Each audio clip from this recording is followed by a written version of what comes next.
I mean, we said these were going to be almost daily, and, that doesn't mean daily. So, there you go. Welcome to another exciting episode of 4020's Almost Daily Rugby League podcast. We are at the end of the first round of fixtures, and it's been quite good, hasn't it? Apart from people moaning, because people always love a moan on social media, but that is what they do. So, England won against Samoa, 60 points to 6. I'm not going to bring you any post-match reaction from that, because we got on the motorway and went to watch Australia beat Fiji, which was great. And I'm never, ever going to forget the sight of the Fijians singing their hymn pre-match. So much so they've got it stuck in my head. I mean, that's not a bad thing. Maybe they could do a special Songs of Praise on the Fijians. That'd be great. Maybe they already are. I don't know. I don't tend to look at the TV schedules for what's coming up on Songs of Praise. Now, what I will say is if you want to hear from both the Australians and the Fijians, head to our YouTube page because they are there. Those games were so long ago now, I don't think there's any point in me playing those interviews, but we will listen to the ones from Sunday because I was back at Headingley where we saw Ireland beat Jamaica. The Jamaicans did score 2 points. We'll hear from the Irish camp in a moment, and we'll also hear from Ashton Golding tell us about how he did the Captain's Challenge so well. He got 2 out of 2. Well done to him. But first, here is someone you will have heard of. It's Alex Young. His brother, he plays for England. We're not interested in him, but Alex, he plays for Jamaica, and he's from Wakefield as well, which is doubly important. I'm from Wakefield, so what the hell is in the water where you're from? How tall are you? About 6'7", I think. 6'7", yeah, something like that. Jamaica debut in the World Cup today. How was it out there on the field? Yeah, it was special. Like you said, my debut, probably the biggest game I've played in, to be honest, and the toughest. At first it was a little bit of a shock to the system. Some of the contacts, a bit different to Championship, you could say. So, but once I got into it, I kind of felt it out in the first half. It was all right. I'm just disappointed in the result more than anything. I thought we had better value than that. We challenged ourselves to really compete. The scoreline just got away from us in that second half, so that's disappointing. One thing that was said in the press conference afterwards by the coach and the captain, there was no lack of effort out there. That's one thing you can be proud of. Yeah. Well, I think that should be standard when you're playing for your country. You've got to leave everything on the field. Right across all the teams in the competition, I think there'll be, efforts should never be in question really, and the same thing for us. It's a non-negotiable. A starting point for Jamaica then, first game ever in the World Cup. Where do you think the team can go from here? Not necessarily in this competition, but going forward. Yeah, all in all, I mentioned that I was disappointed in the result, but as far as a starting block, it is like you say the debut in the World Cup. You've got to start somewhere, and I think there's plenty to build on there. There's obviously some talent to compete with some of these kind of teams, and I just hope that we really build on that, inspire the next generation, and get some of these Jamaican guys playing rugby competitively over there as well. Yeah, now you're a trailblazer for the game in Jamaica. What's it like representing your heritage in a competition like this? Yeah, just really special there. I see my grandma on the sideline afterwards. She had a little tear in her eye, and just it is really special because that's where you've come from. You find out a little bit more about yourself. All these guys being in camp with them. It's just a special time, to be honest, mate. Yeah, I'm really pleased about it. And of course, plenty of headlines made by your brother yesterday. How do you think he did? And of course, he was here today to support you. Yeah. Obviously, I was gutted that he wasn't playing with me, but we talked it out. I understood his reasoning, and just again, couldn't be prouder of what he's done in such a short space of time. It's a couple of years back, and he couldn't get a game in Super League, and now he's representing his country. I just think it's just credit to himself for putting himself out there. And backing himself really, yeah. 2 more games to go, Lebanon and New Zealand. I guess it's just a matter of putting in the same effort and hopefully for better results. Yeah, next week it's going to be really tough. We've got to enjoy the experience, play against some of the best players in the world, and just try not to let the scoreboard get away like it did today, and compete, and then have a crack against Lebanon in the final week again. And it doesn't come around every week, this kind of opportunity, so there's no reason why we can't just really go for it and attack that game as well. And hopefully plenty of that great Jamaican support here today will follow you through the competition as well. I'm hoping so, yeah. They seem to stick with us despite the result at the end. There was a big round of applause, which we all really appreciated. So that was nice to see. But yeah, I hope they do follow us about that. Perfect record with the Captain's Challenge. What's the secret? Listen, I'm always right. I don't understand. No, it's just about waiting. and not using it with emotion. Really breaking it down and waiting for someone who's in the moment, letting you know you've got your own opinion on it as well. But you know, you win some, you lose some. I was just confident in the ones that we said they were pretty clear. The ones that I got. So we had a good chat before the game and that kind of stuff, mate. So yeah, special signals. Yeah, Mexican wave. Big game then for Ireland as they take on Lebanon this weekend. Let's hear from after that game at Jamaica from Harry Rushton and first Toby King. You won't remember this, Tom. The last time we spoke was at the old Radio Yorkshire with your brother, and now you're back playing together again living for Ireland. What's it like being back on the field with it after such a long time apart? I can't describe it. It's been class. Like I said, I think it's been about 4 years apart now. It was that grand final we last played with each other. So it's been special. It was his 200th career appearance that, and I got to do a little speech for him yesterday. Put a lot of videos together with the family and stuff, and to go out and do that, it was really special. And for you both, the score today as well in the World Cup final, what was that like? Yeah, I know. Well, if my family are gambling people, which they're not, hopefully they might have put some on. Surely, I'm not sure how often the two brothers score in the World Cup. I think even the two senior twins both scored as well, so it's a family affair on that try line. What's it like being in the camp for Ireland for the last couple of weeks? Oh, it's been fantastic. Full credit to Jade and all the coaching staff. I feel like we're building something special at Ireland, and it's not just about this World Cup, it's about something potential in the future. That we're changing the perception of Ireland, and I think it's a bit similar to what Tonga did when they changed it, and they their national team got behind it, and it changed the whole rugby league in Tonga. And I think we can do something similar with Ireland. A successful World Cup will back that back up in Ireland, and I think there's no reason why we can't go on and become a top tier nation. In the performance day, it looks like the scoreline it was an easy win, but they defended really well. Yeah, I think that's the passion they've got. They scrambled really well. There's a lot of breaks that we just didn't finish off. But yeah, we need to be better on them, icing that off in the finish, and I think it could have been a silly scoreline if we did finish that, but that just shows the passion that Jamaica brought to the World Cup. You've got New Zealand in a couple of weeks, and it's Lebanon next week, a massive game for both nations. Yeah, definitely. A lot of people are calling that the decider. But yeah, I'm going to New Zealand and Lebanon confident. I think there's no reason why if we perform like we know we can do, we can put some results in. What's been the secret in camp? Because you seem to have gelled really quickly. Obviously, every team's come together, but you've gelled really quickly for them. Do you know what that is, mate? I think the secret to that is just the Irish blood in us all. I think I don't know what it is, but there's something in it. And then Ronan puts the music on, and we're all like brothers. It's just like we all connect. It's one big family. Like we all, and I think that's what's so special about the end of the year. And I just want to do it more, playing these fixtures, because it's just exciting. It's just such a buzz. Finally, have you ever known a game with so many goals, kicks, hit the post? Oh, I know, yeah.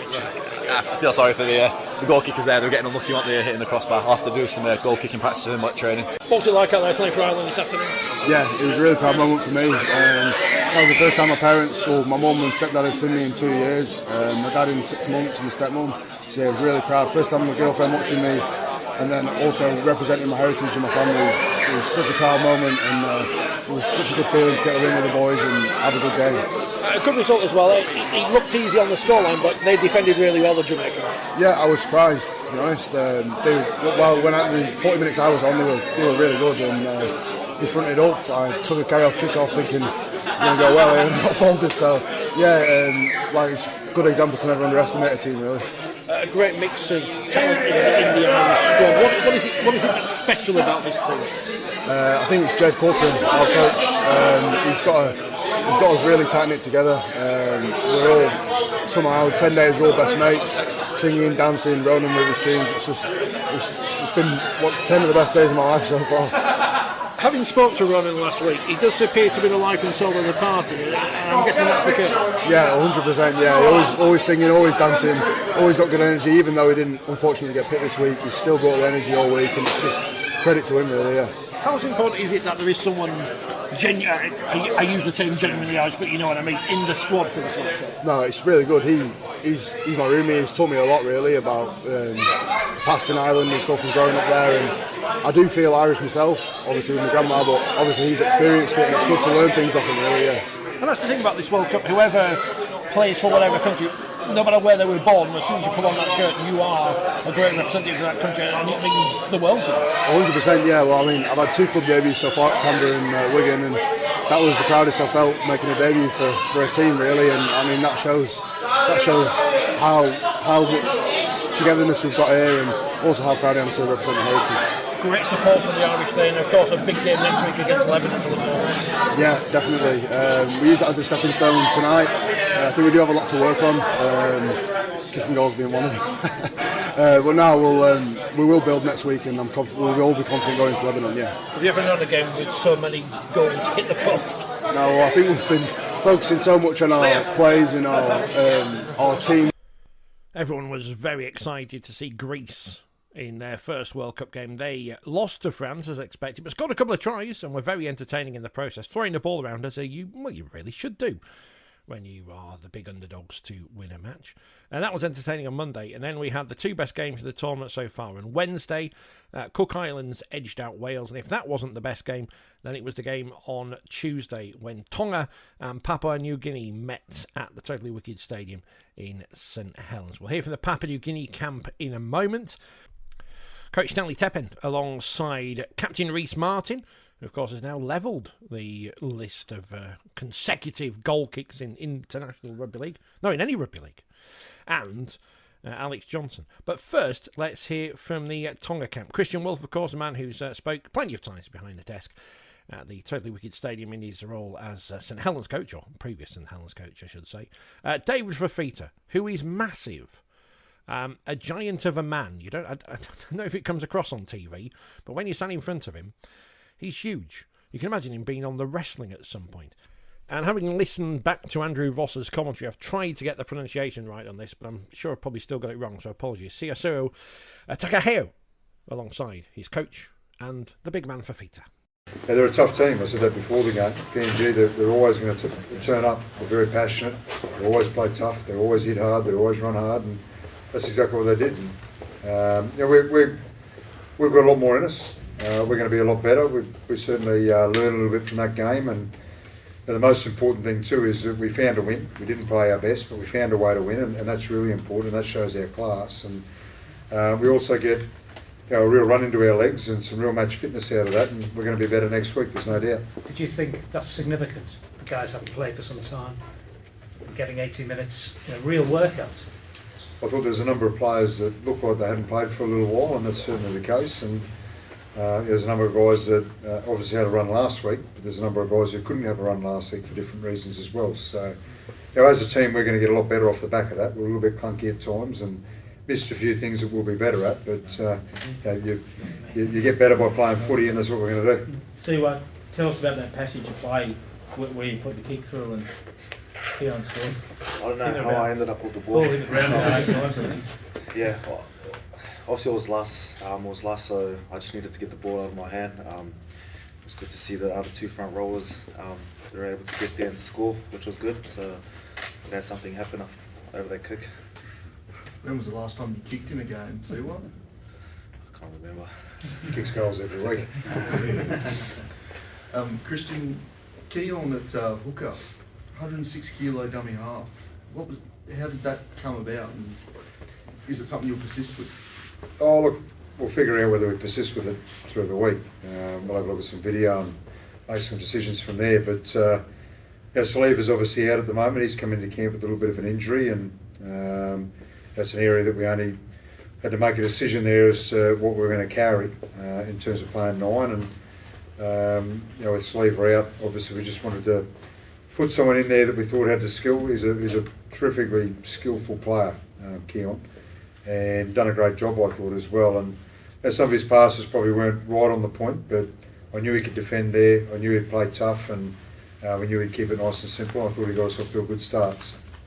Christian, how special was it to play the game at a stadium that obviously means a lot to you? Yeah, look, extremely special. You're right, it does mean a lot to me, this stadium. And we walked in the other day for captain's run, and it just feels like you're coming home, I suppose. And it's got a great feel about it, and a place I love coming to. So it makes it special. And I've spoken plenty of times about how much I think of these blokes, and the way they carry themselves, and the way they play, and the way they turn up for each other and represent their country. And to be able to be here with them at a place that means a lot to me is really special. Appreciate we haven't heard much from you since you made your decision. You've worn the colours twice now. Can you tell us a little bit about your journey, your last month? It feels good, Thank the staff first and the boys, for picking me in this side and to represent my culture, my dad's side, and everyone back home. It means a lot to me, and hopefully get the opportunity again next week. What's it been like, sort of going out there and wearing the colours for the first time? And Yeah, it's good. I wore it when I was younger, playing like local footy, but yeah, it means a lot. Wearing at the professional level, yeah, like I said, grateful to be wearing these colours, and yeah.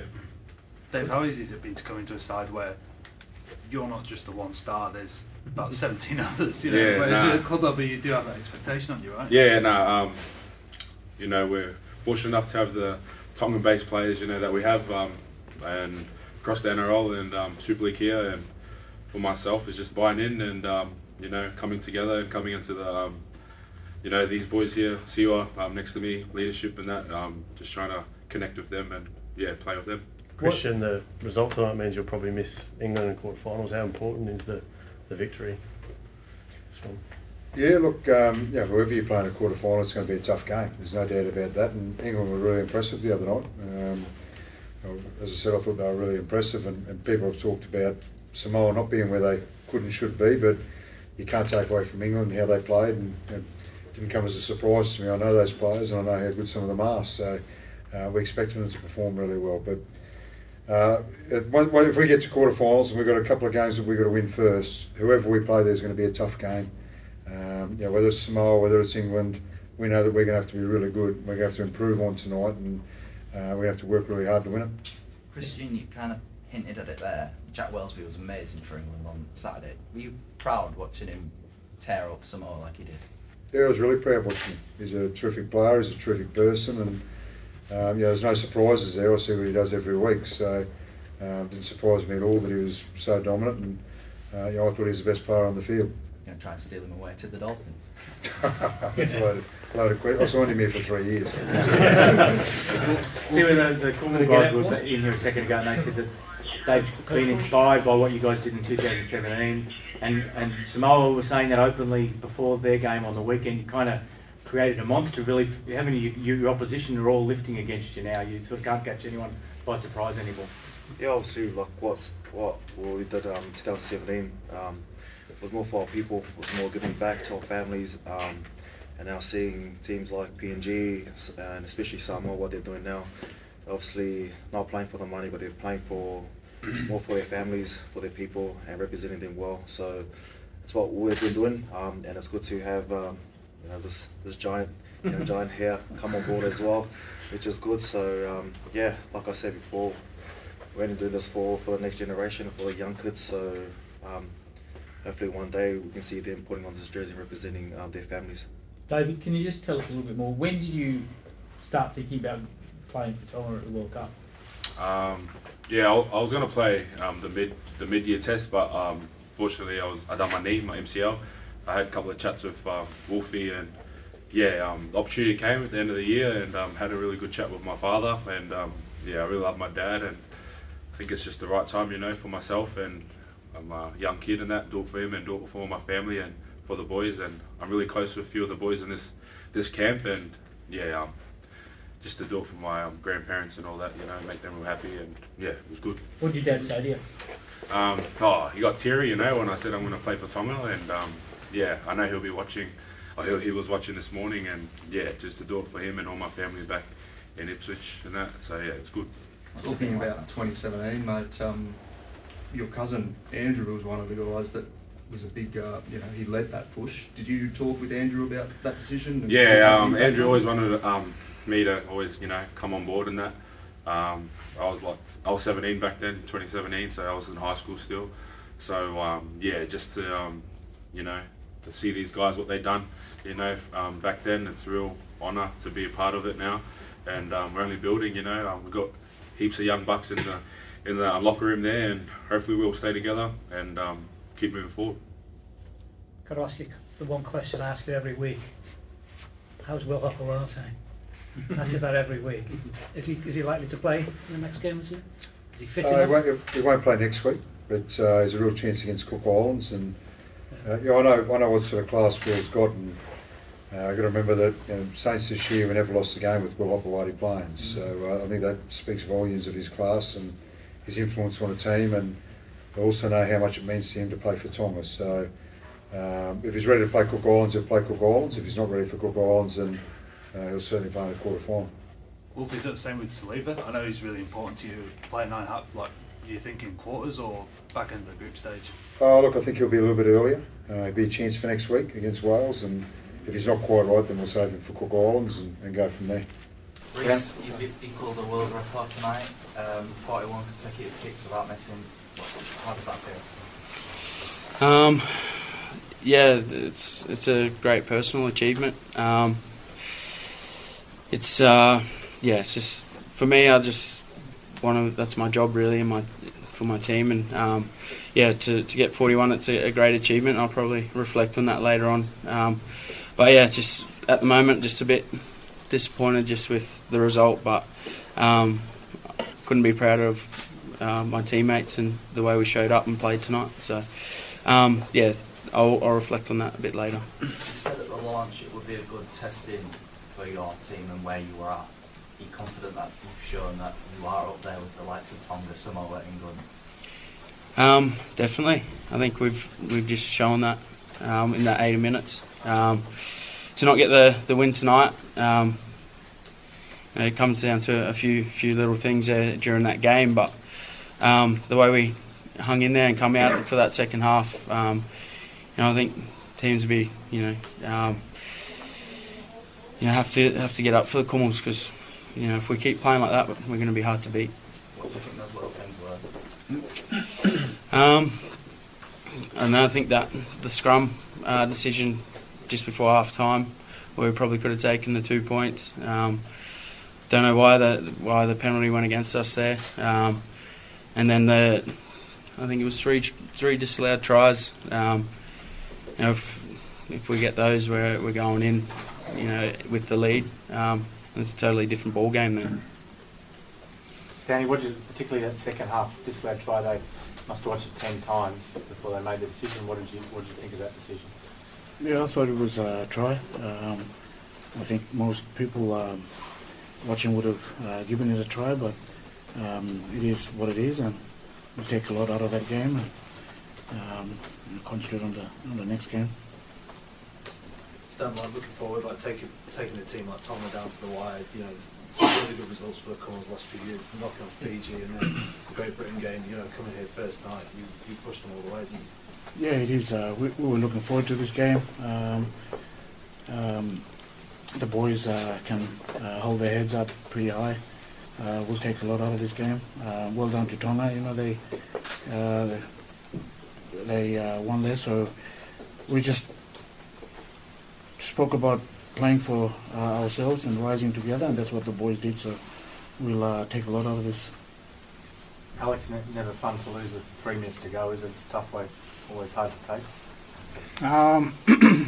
Yeah, thanks for asking me a question. Not just a pretty face, but yeah, it's a tough one, tough pill to swallow. It's a couple of times it's happened to me now personally, and it's never a great feeling. And obviously to do it in international and lose that way, Reece touched on it. We crossed a couple of times, and we think we should have had the lead, and to lose on the bell basically, yeah, it's heartbreaking. How does that rank as a Cummels performance in your time in the team? I've been a part of some great wins, but even in this loss, we came here on a mission to show that the Cummels are rising, and yeah, even this loss, we definitely showed that, and that's definitely up there at the top for sure. That's why we ask you questions, mate. Good answer. Thanks, mate. Xavier didn't play today, so. Oh yeah, he put up sore with a leg injury in our last training session, so just medical advice, we just rested him for this one, and we'll see how he pulls up during the week. Do you think you'll be able to get him back next week? Not quite sure yet. So. Reece, on the 41st one, did you sort of realise, or did you know it was number 41 when you were kicking it?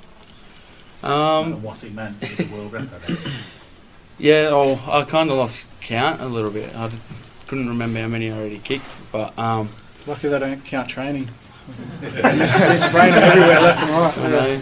I know. Nearly gave it up to him.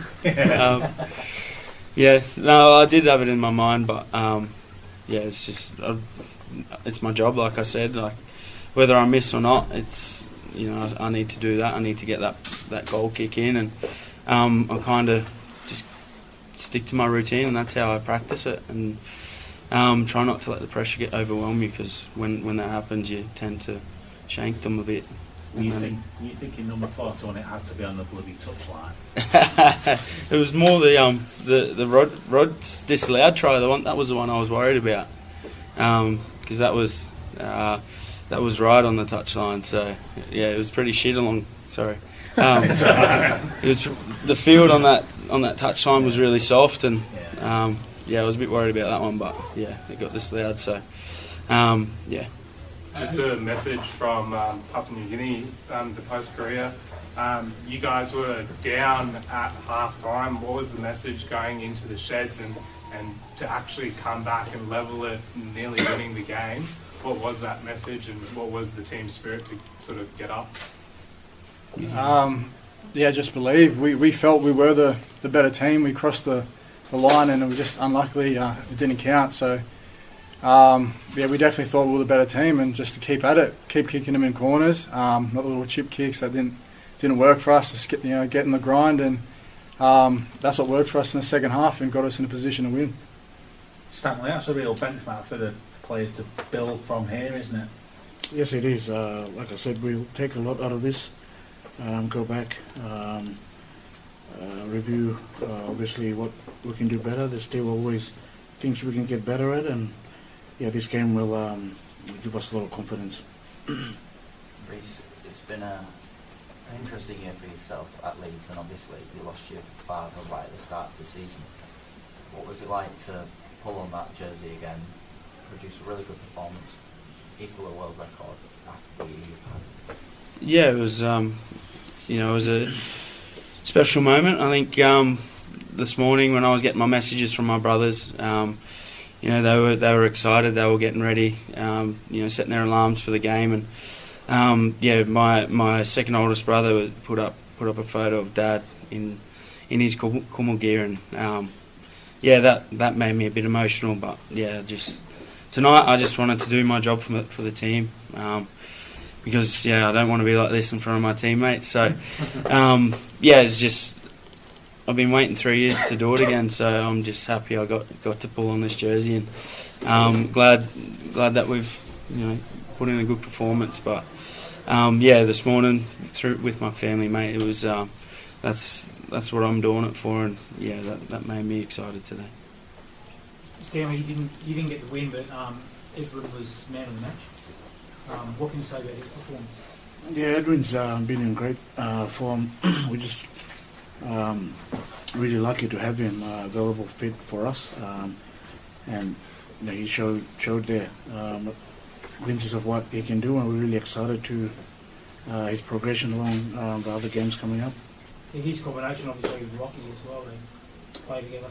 Yeah, there were a couple of times there we put some shots there on that left edge, and their combination was good, even with Nene as well. So they'll only get better with the other teammates. Round one is done then. Second round of fixture starts on Friday night with Australia versus Scotland in Coventry. Yes, they've let them into the stadium now. Wasps have sadly departed for their sins. But not happy are viewers of Gardener's World and Monty Don, the host, who was very upset that their programme had moved to Thursday from Friday just so they could show the Rugby League. Well, Monty, tough. What can you do? And of course, England versus France on Saturday at Bolton, the big game for the host nation. Loads more stuff to come here on the Forty20 channel. More Almost Daily podcasts when I can come up with the material to do so. Plus, sometime this weekend we'll have an interview with part of the cultural festival of the tournament and the 3 women going in to the Hall of Fame in a few weeks' time. So stay tuned for that. And of course, tonight we're live in St Helens. That podcast up on Friday as well. Next Tuesday, we're in Wigan. I'm not exactly sure where, but we're in Wigan. So keep your eyes out for that. And keep listening to Forty20. And a special thanks to all our viewers in Papua New Guinea and Tonga who are watching all our videos on YouTube. They're not listening to the podcast, but they're watching their videos. So, fair play to them. I can't blame them, really.